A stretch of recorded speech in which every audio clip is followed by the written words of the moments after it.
Salut à tous. Aujourd'hui, on va débriefer sur la plus grosse sortie ciné de l'année, Star Wars The Last Jedi. Petite précision, il n'y aura pas de spoiler.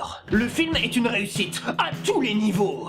C'est à la fois un digne successeur à l'Empire contre-attaque, en prenant un ton plus sombre. Le film est d'ailleurs structuré de la même façon, où on suit deux groupes de héros en parallèle. Et aussi, c'est LE film de la nouvelle trilogie qui parvient enfin à s'affranchir de l'ancienne. Oui, jusque-là, l'épisode 7 marchait dans les traces du premier Star Wars. Mais l'épisode 8 parvient à solder totalement cette dépendance, et donne à la nouvelle trilogie une vraie identité. Le film est beaucoup moins tourné vers l'aventure, et beaucoup plus vers la guerre et le combat.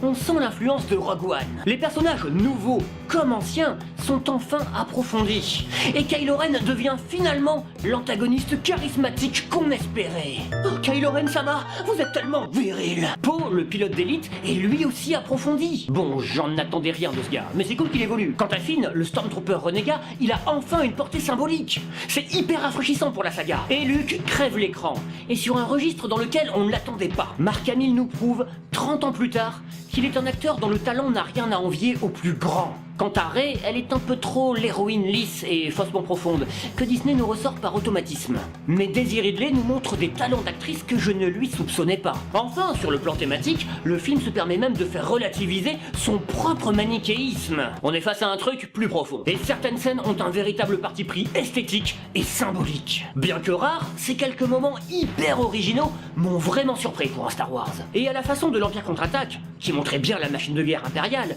l'épisode 8 montre bien la machine de guerre du Premier Ordre. Oh, Premier Ordre Sama, vous êtes tellement militariste. Après, le seul vrai reproche qu'on peut faire, c'est qu'on se retrouve encore face à un univers morcelé. Les motivations ou les origines de certains personnages clés ne sont même pas énoncées. Merde, même l'idéologie du Premier Ordre n'est même pas abordée. On aimerait bien savoir pourquoi ils se battent exactement. Tous ces points sont décrits dans des œuvres annexes, sortant sous le contrôle de Disney. Ça donne un peu l'impression qu'on est face à un univers en kit, dont les films ne suffisent pas. On a l'impression que pour comprendre toute l'histoire, il faut acheter un DLC. Mais bon, inutile de bouder son plaisir. Le film est excellent et est à voir absolument. Est-ce que c'est le meilleur de tous les Star Wars? Comme j'ai pu l'entendre un peu partout. Pour faire simple, je pense que ça dépend de vos propres affinités. Bien qu'il soit parfaitement maîtrisé, son côté dramatique, voire pessimiste, pourra rebuter les fans habituels de la saga. Est-il aussi réussi que l'Empire contre-attaque? À mon sens, oui.